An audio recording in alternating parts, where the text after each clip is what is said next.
Hey guys, this is Breach. Welcome back to Let's Play Pokemon Blue All 151. Off screen, I went ahead and caught two of the 5% chance encounter Pokemon in the Viridian Forest, Weedle and Pikachu. Um, Back when I was a kid, I didn't think Weedle was in blue, didn't think Caterpie was in red, but they're actually a 5% chance encounter in there. And Pikachu as well, you can get him at level 3 or level 5. I caught a level 3 for each of those. And, just trying to clear out what we can catch. We can evolve Weedle and Caterpie into the other Pokemon we could have caught in Viridian Forest.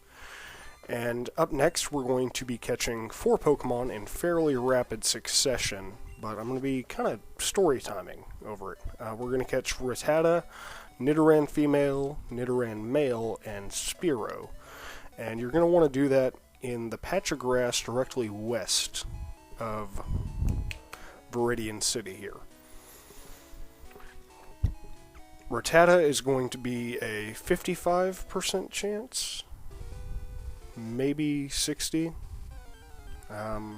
maybe just 50. Anyway, for blue, you're going to have a 35% chance of Nidoran Female, a 5% chance of Nidoran Male, and a 5% chance of Spearow. Maybe it's a 10% chance of Spearow. It's close on those numbers. And for red, you're going to have the larger chance for Nidoran Male, smaller chance for Nidoran Female. But now that we have that out of the way, the other thing that we're going to take care of in this episode, we're going to do a little bit of level gaining off of those trainers in the Viridian Forest. But while we're just, catching and grinding and not really doing too much besides just increasing the number of Pokemon we have and their levels so that we can be a little bit better prepared, I figured today would be a good day for story time about why Pokemon Gen 1 in particular means so much to me and why I never really got into Gen 2.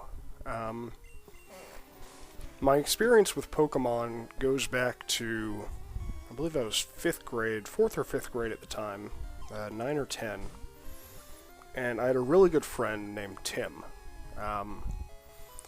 Tim ended up being diagnosed with cancer, which was, something big for all of us. You never expect, especially at that age, for someone you know to have such a life-changing event with him.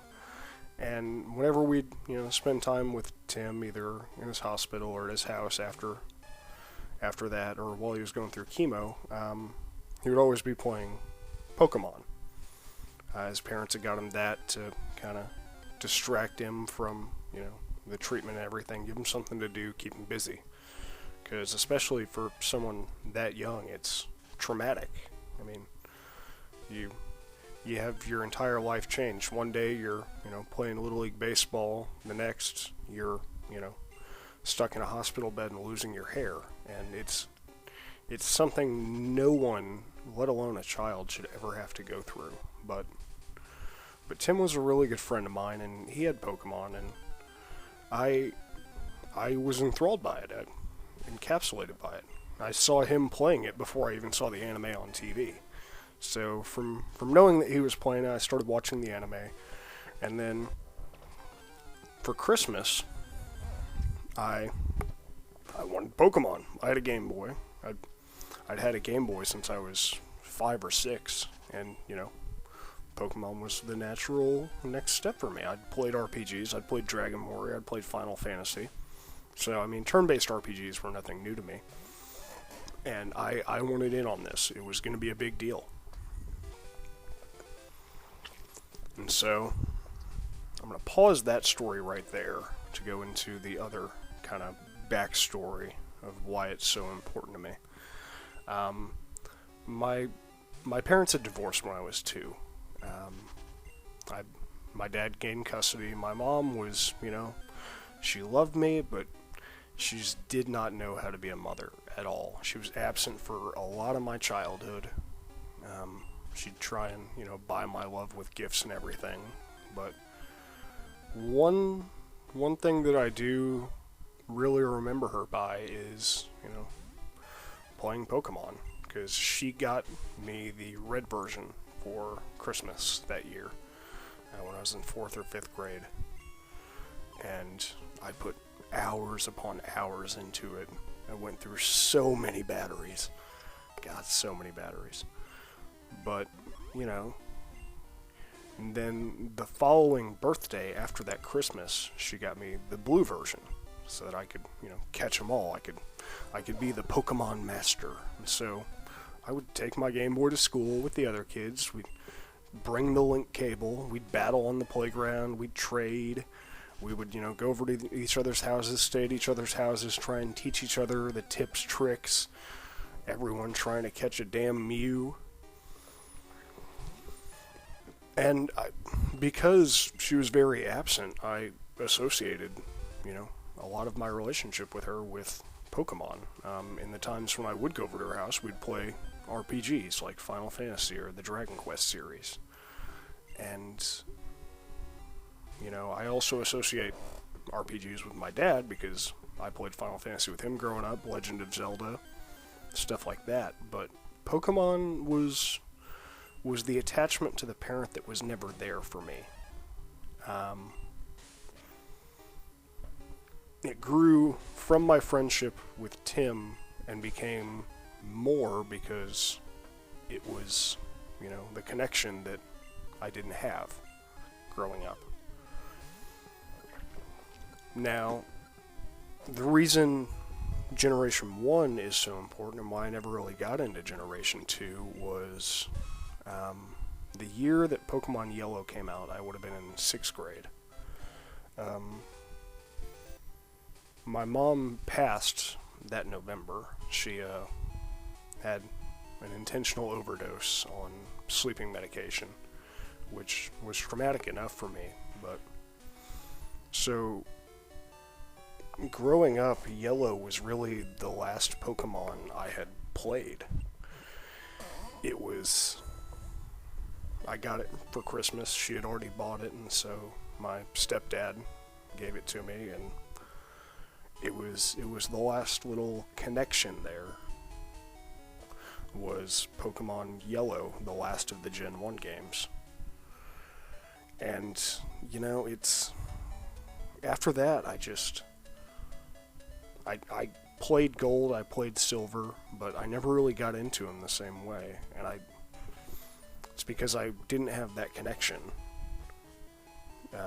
for those games that I did for Red, Blue, and Yellow. They weren't the ones that defined part of my childhood for me. Plus, additionally, you know, going into middle school, you're getting past that age where, you know, playing kid games was cool. I mean, there's always the resurgence once you get older and you're like, you know what, I don't really give a darn what people think. I'm gonna play what I want to play. But, you know, it's really hard to talk about even now, so many years later. I mean, I've spent more time in my life without her in it since she passed than she was involved in my life. I mean, I've passed that halfway point. So, Pokemon will always, Gen 1 in particular, will always have kind of a special place in my heart as the reminder of, you know, the fact that even though someone didn't know how to be a mother or care for me, she tried. Now, I do, before you get all feeling bad, I do have a stepmom who, you know, I love very much, loves me. She's been in my life since I was 3. And, you know, I do have that maternal instinct, or that maternal influence. So it's not like I just went without. But still, you know, the person who gave birth to you, whenever you don't feel the love from them, outside of, you know, them trying to buy it, it's hard. And so you channel those needs and those emotions into other things. And for me, that was Pokemon. And so I know the Gen 1 games inside and out because, you know, that's where I turned to whenever I needed my mom. Even after she had passed, you know, that was kind of how I kept connected, was I would pour time into these. even though they weren't really that popular afterwards. On a lighter note, my first Pokemon I actually chose Charmander. And I got to Brock, and I couldn't figure out how to fight him without just grinding up to level 18 with Charmander, because, you're going up against Rock, and you have Fire. Fire doesn't do jack to Rock. You don't know about special attacks and all that stuff back then, because that was before anyone really knew the games as inside and out. We had the internet, but God help you if you could, find what you're looking for within 20 minutes. And it was all dial-up, so by the time you found, a strategy for fighting Brock, someone needed to use the phone, so you had to get off. And it was a very different time from now, and unless you're above the age of 21 to 24 even, I don't think you can fully understand and appreciate what it was like on the front lines of Gen 1. I mean, I may be wrong, but it was like the end of that generation where everyone traded secrets on games on the playground, or at the park, or at sleepovers. Everyone, you had that one friend that would make up, oh, I caught a Peekaboo. Oh, but it corrupted my game, I can't show you. And so you'd ask them how, and they'd make up some elaborate BS story. And then you'd go try it out for, 10 hours straight. It was hilarious. We were all so gullible because we wanted more out of that game that we absolutely loved. Now, back to the gameplay a little bit here. Before the next episode, and it may even happen in this one, I haven't rewatched it fully for post-commentary, I'm going to get Caterpie and Weedle up to level 10. They'll evolve to their second form at level 7, Metapod and Kakuna respectively, and then their final form at level 10, Butterfree and Beedrill. And Butterfree was one I was considering taking along a really long way, because he learns Confusion, and it's one of the earliest ways you can get some psychic moves, which were super OP in this generation. But I've recorded up to Fuchsia City already, and that didn't happen, clearly. I found some better alternatives, but now would probably be a good time to go into the difference between special and normal attacks, because you're watching Kakuna do Harden over and over there, and it's raising his defense, and yet it's not changing what I'm doing to him damage-wise. And that's because certain attacks are considered either special or normal, so they'll look at a different stat for attack and defense.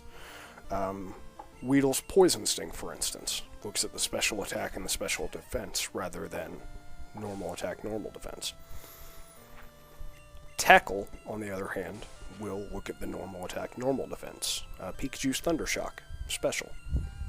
So it's not all moves made sense, and a lot of them since Gen 1 have changed.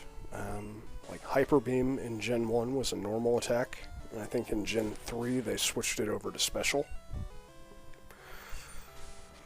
But it's one of those things that as a kid you don't really understand why does this attack do so much more, because it doesn't spell it out for you. It says, oh, it does X number of damage, and the numbers don't really mean anything. It means one move's more powerful than the other, but well, the numbers do mean something.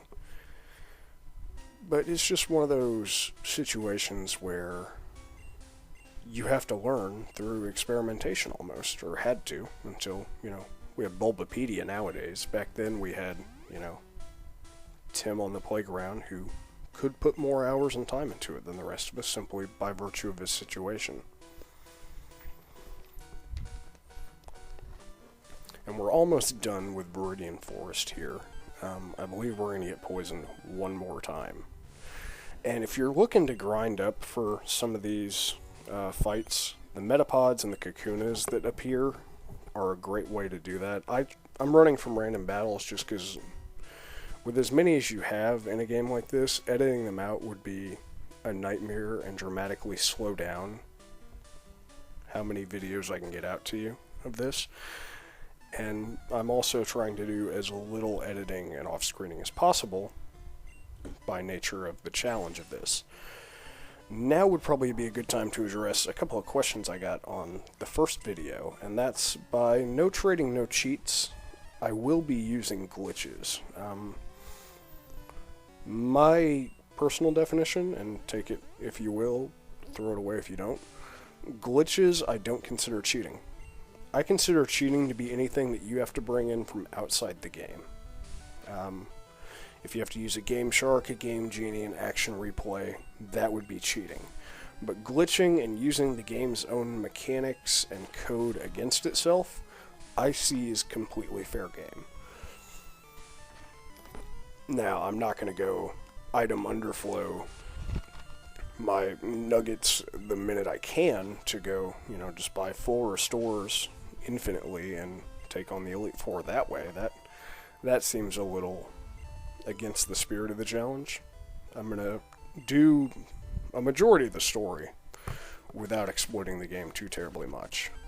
But towards the end, after we've done the story, when our main concern is just, catch them all, I could sit here and grind levels for, months and have, 300 episodes of just me trying to grind everything to its evolutionary level.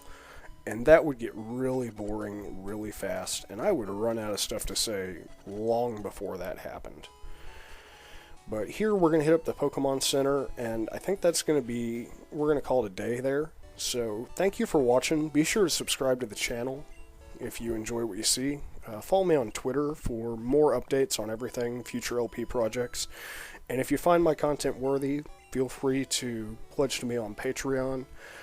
Certain goals, you can get characters in games named after you. You can vote on future LPs. So it could really be worth it, I think, but that's up to you.